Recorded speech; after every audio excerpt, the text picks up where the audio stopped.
Welcome back to Love Island, USA. No, that didn't work. Anyways, guys, hello Islanders. Okay, let me not just make like a bunch of Love Island puns this whole time because I feel like that's corny. Anyways, we have the little beanbag chair, we have the microphone because I needed like a safe space to just spill some tea today. I'm a mommy. What's so wrong about that? I also have a beverage to sip on. I don't think I can get this with my nails. Hold on.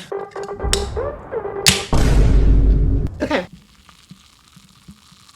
Do you hear the sizzling? Okay, this is not ASMR. Anyways, like a lot of people, I've been addicted to Love Island recently, and season 7 is kind of a hot mess. Like, I've never seen such a cast that just clashes, and I don't know, I feel like there's some people here that are not here for the right reasons. This season is really a test to see like who's authentic and who's actually here to find love and who's here just to win it and get publicity, because I have my eye on a few of you. Anyways, let me take a sip of my Alani, or this unnamed brand that is not on the can because I'm not shouting them out because they didn't sponsor me. Thank you. I'm not going to bore you with an intro. So basically on my Instagram, I asked people to give me things to talk about and questions, and Love Island tea they want me to talk about because as an internet personality, I know that my opinion is just so wanted and so warranted everywhere, you know? So I really just want to give the people what they want. So that's what we're doing today. So let me just get started with the questions because there's so much to catch up on. By the way, as I'm filming this, the current recent episode is episode 32. There's going to be spoiler alerts in this video, but Clark and Taylor just said bye-bye. Bye. 33 is airing tonight, and I think I'm gonna post this video tomorrow, so maybe me editing is gonna come and make some notes as more tea is introduced. Let's get started with the questions because there's so much to talk about this season. Okay, I think this is an interesting question to start off with. So, is it wrong to be locked in from the jump on a dating show, or are you obligated to explore? Obviously, everybody's not gonna be your cup of tea. Like, some people genuinely do have a type and very much act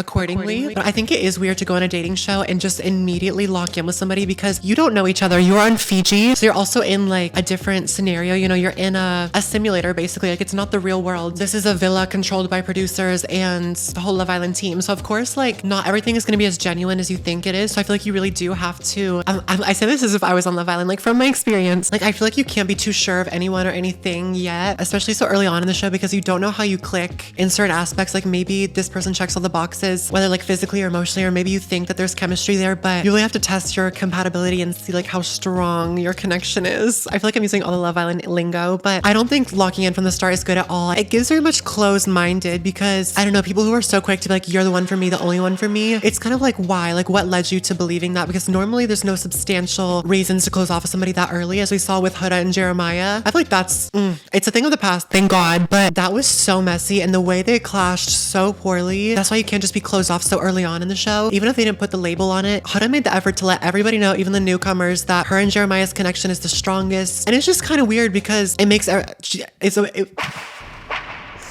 I gonna have a stroke? It was almost like she made everyone else feel like the connections that they were building weren't strong, but it's like, no, they're just really testing the waters, which I feel like Huda and Jeremiah never really did. I'm so glad that that's over and at least one of them went home, because, I mean, I didn't love Jeremiah, but I feel like the way that Huda spoke to him and treated to him was not okay whatsoever, and there were so many red flags there that they were just going off in my head.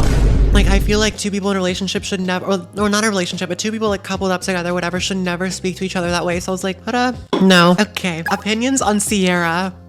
Bye. Thank you. No, thank you. No, thank you. This sounds kind of bad, but as soon as she left, like, the energy did shift. Like, I feel like she almost had like a toxic mean girl energy. I don't know. And I never disliked Cierra when she appeared on the show, of course, after discovering some of the things that she did and said. Absolutely cannot support. And I do actually respect Love Island for kind of standing on that business, because, I mean, they honestly had no choice, like, from a PR perspective, because, I mean, of course, like, this is just all morals aside. Of course, morally, it's like, I can't support that. I can't get behind that. And I never condone that behavior. But I think from a PR perspective, Love Island had no choice, because Yulissa, who was only in episode 1, she got clocked for the same thing and was taken off the show. So they really have to show that they have a standard and they're going to keep it consistent, because they can't just keep her on the show just because her connection with Nick is really strong and that's something that people love and maybe they're like a fan favorite couple. But at the end of the day, stand on your ground, which leads me to two different things with Cierra. So first of all, I'm not over Baldasha. She had this really good energy, and I can actually really respect how she treated the challenges more as like a performance and an opportunity to showcase what these guys could get if they treated her with respect and did all the things things that they needed to do as a partner. And right off the bat, she wasn't just like, okay, I'm gonna kiss everybody and all of that. And it's like, if you choose to do that, like you're on Love Island. So it's like, I guess that's fine. But I like how she kind of eased into it and showed these guys like, here's what I'm capable of, but you're not just gonna get it just because we're on Love Island, which I really respected. And I think her and Nick did have a connection that could go somewhere. But the thing is, let's talk about Nick for a second. Mommy? He is very emotionally immature. Like you can tell sometimes he does make the effort to be there for whoever he's coupled up with and tries to like bring a positive energy. But I think that his opinion and his perspective of somebody is so easily swayed by physical intimacy, because him and Bella had that like strong talk, and the fact that just because of how she was performing during the challenge that made Baldasha so much higher, which I'm calling her Baldasha, I don't care, I love her, that made her so much higher for Nick on the list. And then it took one moment in the photo booth of physical intimacy for him to switch up and be like, okay, I'm sticking with Cierra. But I'm glad that Baldasha knew her worth, and maybe it all worked out in the end because maybe Nick didn't deserve her, you know?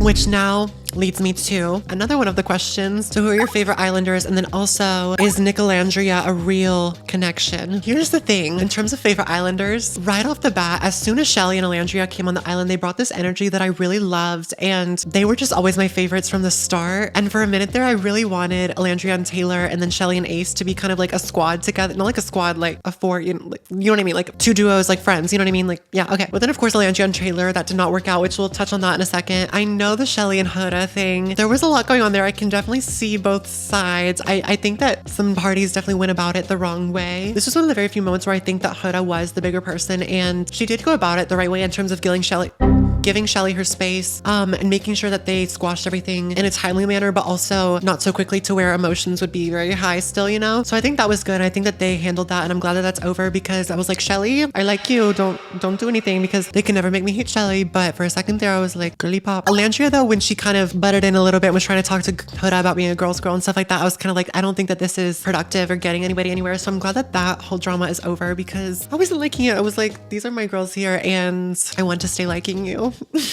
But let's talk about Alandria and Taylor, and then we'll get to Nicolandria, because that's been a fiery topic. Alandria and Taylor, like, yes, I guess Taylor didn't do anything wrong by picking Clark, but I think it kind of put them all in an uncomfortable situation, because, okay, here's my theory, and I don't know if this is harsh, but I feel like Taylor could have picked Alandria, and then they would have saved Clark, and he still would have been able to explore both. Clark would have been able to understand how 3 days wasn't enough to break this bond, so then Alandria would still feel like Taylor was being loyal to her, but he could still explore both, you know? Maybe that could have happened. I mean, it didn't happen, so I guess this is all just hypothetical, but by him choosing Clark, I think it almost put Clark in an uncomfortable situation too, which I really like her. I think that sometimes she's a little bit more quiet, but when she does open up to her personality, she always keeps it classy. I think she's funny. She did just go home, so bye, but like, I liked her energy. I think that her and Taylor, they were fine together. I just am not the biggest Taylor fan, but as I was saying, I think it kind of puts Clark in an uncomfortable situation, because, you know, at least if it were me, which why would it be me? But like, if it were me, I would have felt weird, because I was like, okay, I'm glad that you chose me, but also if 3 days is enough to get you to switch up, all it takes is somebody else coming in and you having a few chats with them to suddenly turn this whole thing around, which then Taylor kind of only focused on Clark, and then they kind of built something from there, which, you know, that's fine, but they're home now. Nicolandria, let's talk about it. I feel like there's a little delusion going on here, because this whole thing of like, oh, there's a helicopter flying over my house, if you can hear that, just like,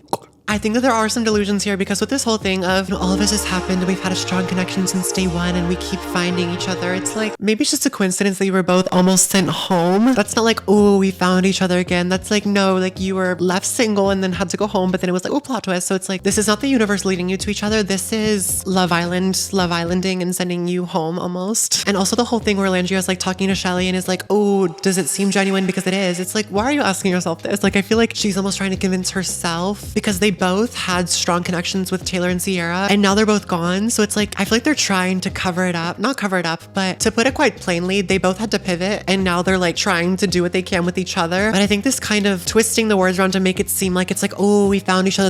Maybe this was meant to happen. Like, it's kind of not sugarcoating it, but I feel like just like call it what it is. You know what I mean? Like, I feel like it's okay to acknowledge like, okay, our strongest connections have gone home, and now I have known you from the start, and like, let's try this, whatever, even though they did and then immediately said, no, this doesn't work romantically. basically, and now we're doing that again. It's a little bit icky to me. Like, I kind of see how maybe the adrenaline of being on Love Island, you kind of go back and forth a lot. So I don't necessarily think that you can criticize somebody for changing their mind at any point, you know, but I don't know how genuine it feels because they're both in such strong connections, and then they did quote unquote test out their connection and decided it didn't work. And so now it seems like they're kind of doing that because it's the only thing that they have left, and they're trying to make it seem like it's fate and all of that to further themselves in their journey on the villa, you know? I don't know, just some thoughts. That being said, I like Nicolandria. She's been one of my favorites from the start, so I am a little bit biased because I kind of just declared her and Shelly like my faves as soon as they stepped on, and Baldasha, but I miss her. But yeah, I don't know. Okay, let me keep looking at the questions. Oh, because there's an elephant in the room that we're not talking about, and that is Miss Amaya Papaya. I love her so much. Okay, so I got 2 questions about this, or 2 little topic suggestions, but do you feel like Zach with a K changed his perspective with Amaya once he saw the votes? Absolutely, and that's something that actually bothered me so much because Amaya is very much genuine and she's herself, and she's got such a bubbly personality that she doesn't hide for anyone, and I love that for her, but it's almost like Zach needed the validation that other people appreciate her personality and all that. He needed that reassurance before he could actually appreciate her worth and acknowledge everything that makes Amaya, you know what I mean? So it's like, I think it is kind of a red flag that he wasn't able to just recognize and appreciate her quirky personality when they were in a couple together, and he needed to see that, oh, everyone loves Amaya, so that it's kind of like, oh, no, I want Amaya now. But I think that first interaction that Amaya and Brian had in the speakeasy, I think that they both were kind of matching each other's energy. I do see how Amaya keeps kind of running into this issue of feeling like she's too much for people, because I don't think that some of these guys, like for example, Zach with the K, are not appreciating her to the fullest extent. And Amaya is somebody that needs princess treatment because she is the queen, and I love her. We love our Amaya Papaya, so treat her right. And I think it's going good with Brian. I'm glad that they're flourishing and stuff. I think also it was good that Zach with the K, when he did leave the island, he was genuinely wishing Amaya the best, which I think is good. And maybe he realized he kind of messed up a little bit or didn't appreciate what he had until she was gone. And now he's gone from the villa, so gag it. Hello? Anyways, also with Zach going home, Elan also, bitch, why? He should have never walked onto this villa. Like, no shade, but he's so boring. That sounds mean, but like, okay, and I know like they don't air everything, so it's like maybe he had like a really bubbly personality, just didn't make the final cut. That's okay, like no shade to him, but every time he came on, I was kind of like, oh, and that's no shade to him personally. It's just like his presence on the show. It's like he had that thing with Sierra, and then she chose Nick, of course, because whatever. So then it's kind of like he had to pivot, but he didn't really successfully pivot, I feel like, with anyone. Iris and Pepe, I don't know, because obviously Pepe and Hannah had such a strong connection, and then just a few episodes before, Nick and Sierra were sitting with Iris and TJ being like, we have the strongest connections here, and then suddenly they're gone, and now it's like, yes, they had to pivot, and now they found each other, whatever. Oh, it's fate. Them kind of pivoting to find each other feels a little less forced and more natural than Nicolandria, no shade. But now let's talk about Huda and Chris. It was going well for a second. I was like, okay, Huda's kind of redeeming herself, because of course she had the crash out and everything, and I could just never fully support her after some of the Jeremiah stuff, like just the way that she acted and some of the words that she used, it really rubbed me the wrong way, and it was seriously setting so many red flags for me beyond just like, oh, fun reality TV. I was kind of like, no, this is like genuinely problematic, and I wanted to give her the benefit of the doubt for a minute and be like, okay, maybe she just really clashed with Jeremiah and like she can redeem herself now. I can already feel some of the tension with Chris in terms of, you know, I think that Chris is really doing his best to like be there for her and try to understand her if she's having problems and stuff like that, but it's almost like she doesn't want to resolve them sometimes, and every time they try to, it seems like very difficult. And I feel like Chris has been very patient, but, and maybe Huda is trying to as well, but it just doesn't seem like it's getting them anywhere, and I can see this not working out that well later on in the season, which I know it's coming to an end soon, but I also do kind of worry that maybe they're gonna kind of suppress some of these emotions because it's so close to the end, and maybe they're like, let's just make it to the end, you know? But I do think that this recent episode, or maybe it was 31 where they had the babies, which I thought was a really cute episode, but I think that their kind of little argument kind of was like a little alarming to me, because it kind of reminded me of Huda and Jeremiah and how they're trying to resolve what's going on, but at the end of the day, it doesn't seem like they're getting anywhere super far. So Huda's from Raleigh and C, which same. So Raleigh represent. Are we gonna throw Huda a homecoming party? I mean, honestly, because she's a Raleigh native, sure. I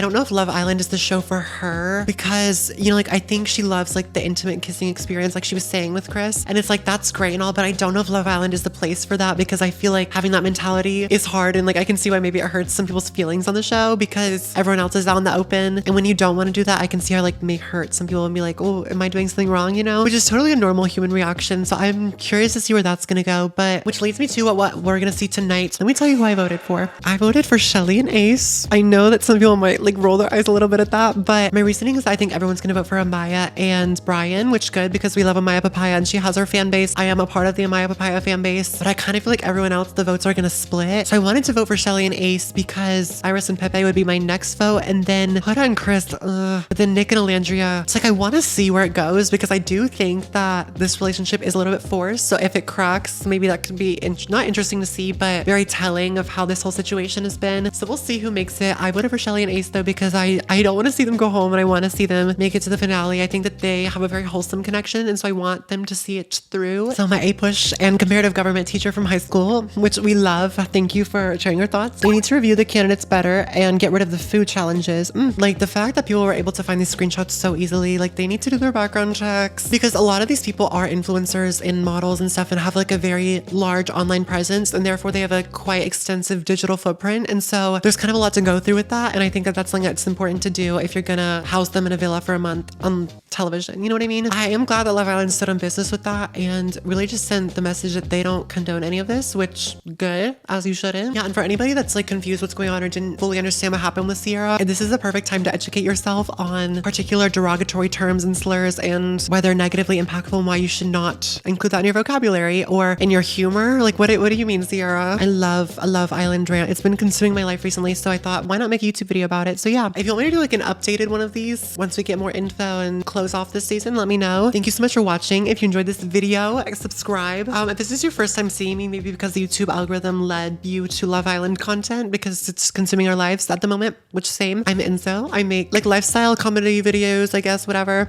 So subscribe for more. And if you want more videos like this, let me know and just comment down below your thoughts and feelings on anything discussed in this video. So thanks for chatting with me today, even though it was a one-sided conversation, because that's how YouTube works. And I guess you have to have some sort of ego to have a YouTube channel because you're literally just talking to yourself. I think I do okay at it though. But yeah, I also have a podcast. Speaking of this fun podcasting microphone, go listen to Telepathy on all streaming platforms. Also go listen to my music. Genre Fluid 3 is out now on Spotify and all the other places. So go listen to that. Just comment, like, and subscribe, and I'll see you guys in the next one. I think next Friday, question mark. We've been trying. It's okay. Okay, bye guys.